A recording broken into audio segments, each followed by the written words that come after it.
Tell me, what should I do? Huh?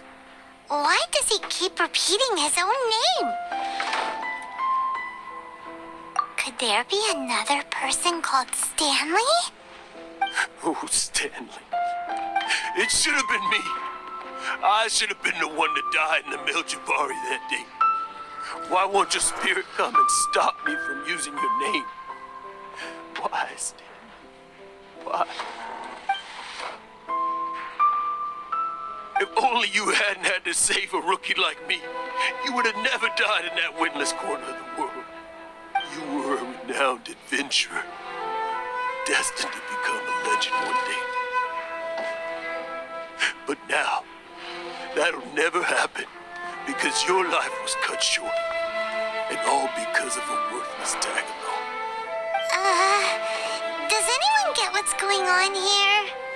I think our friend really did make it to the Menjadi. And I think the tragedy he encountered there was real too. But the real adventurer, the real Stanley, that was his partner, not him. The real Stanley is the one who died to save our Stanley. Wait, so the only reason our Stanley is called Stanley in the first place is because he stole the other Stanley's name? I fear that may be the case. Stanley, for so many years I've lived in fear. Fear that Mondstadt will forget all about you. So I tell you adventure stories at every opportunity. Mondstadt must remember. Stanley reached the center of the Menjadi. He's the greatest adventurer there ever was, and he lives on. Stanley will never die, because I am Stanley. I am Stanley. I'm sorry, Stanley. Getting too old. Now, are you guys planning on eavesdropping much longer? Yikes! We're busted!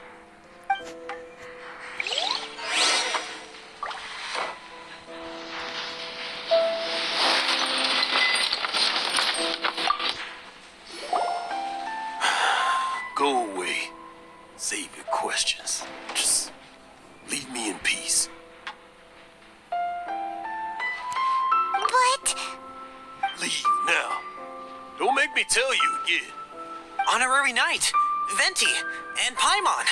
I'm so glad you guys are here. I've been looking for you everywhere. I wanted to thank you again for helping me find the sword and shield.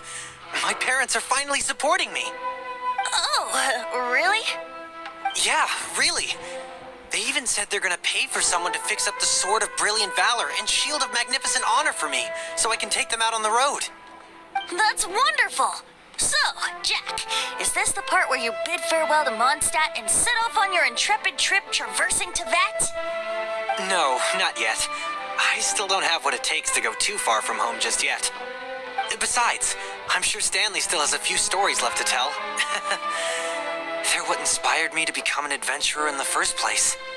Stanley, Oh, you're drunk again. We'll see you tomorrow then. After your hangover wears off, maybe you can tell me some more of your stories? Stanley's really fond of that kid, don't you think? Jack. Jack left. Oh, I see.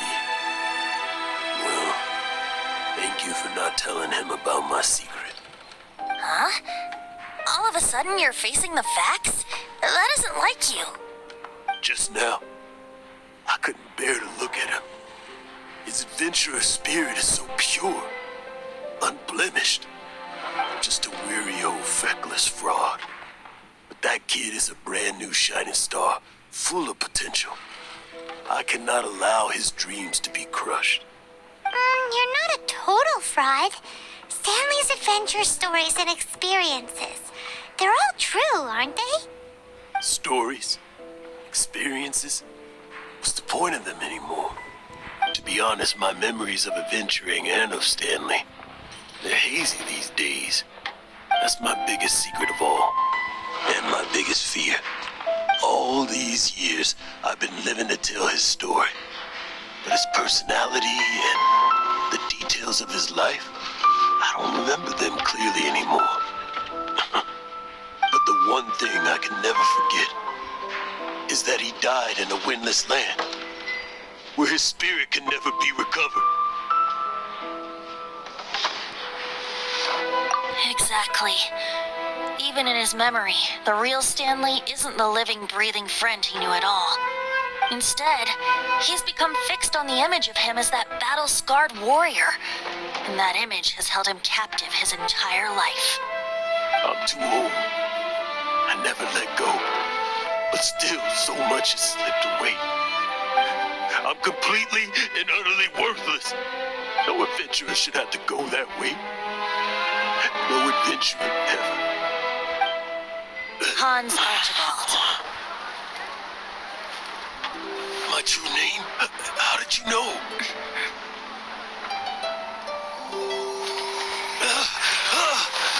The wind. I can hear the wind blowing in the menjadi.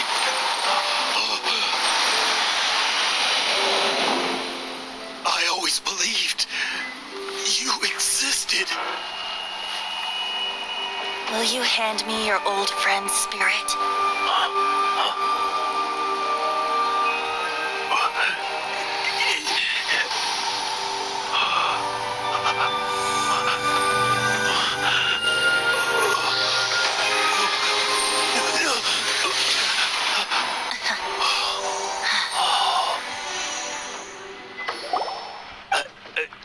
I can't believe it. Thank you all. And thank you, Lord Barbatos. I'm sorry. It's gonna take me some time to calm back down.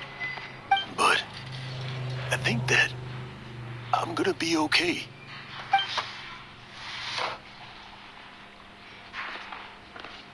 Ah, wonderful! Stanley reconnected with his true self and Jack can finally go his own way. This calls for a celebration. And by celebration, I do, of course, mean libation. And by libation, you mean you're not leaving this tavern till you're too drunk to walk, right?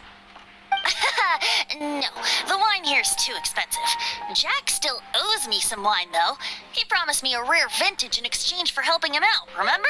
I'll head off to fetch the wine. See you shortly. Let's meet at the usual place. Huh? Where's that supposed to be? Why has Paimon never heard of it? Hey, Tone Deaf Bard!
You made it. Finally.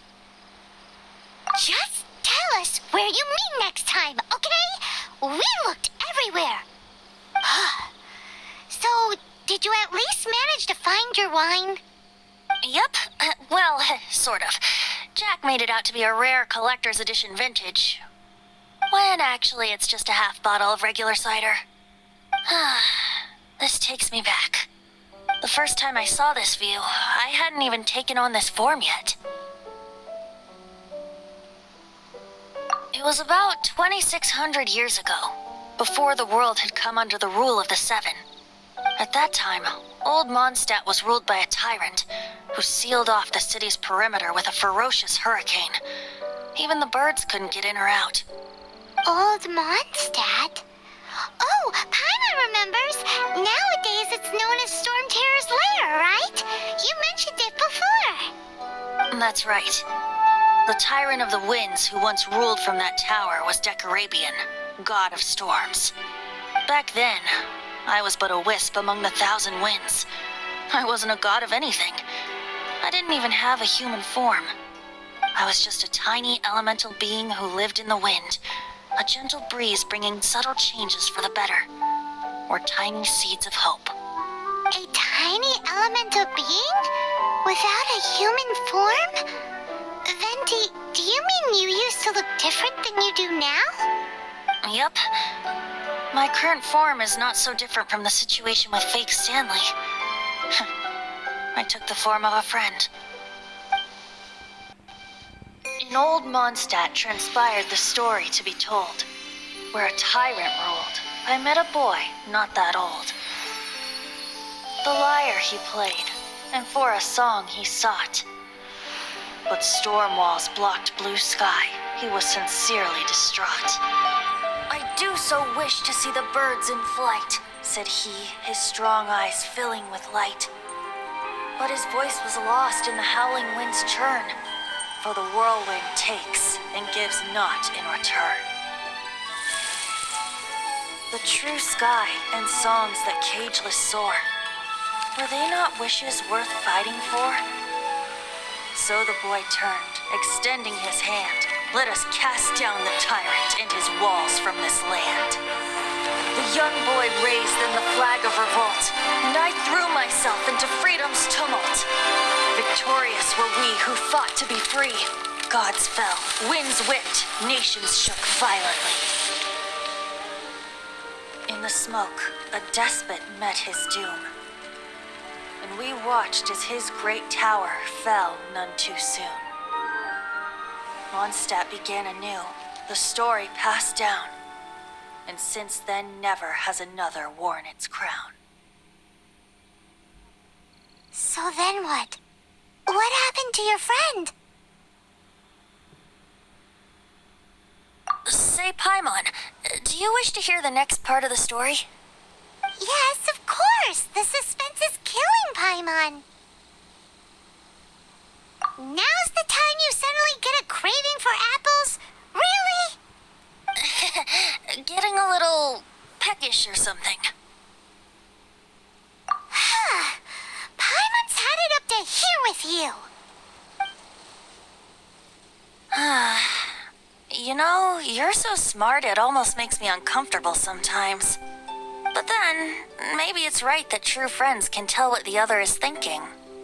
A refreshing drink, a gentle breeze. Moments like this always take me back. Back to a song that I first heard from him.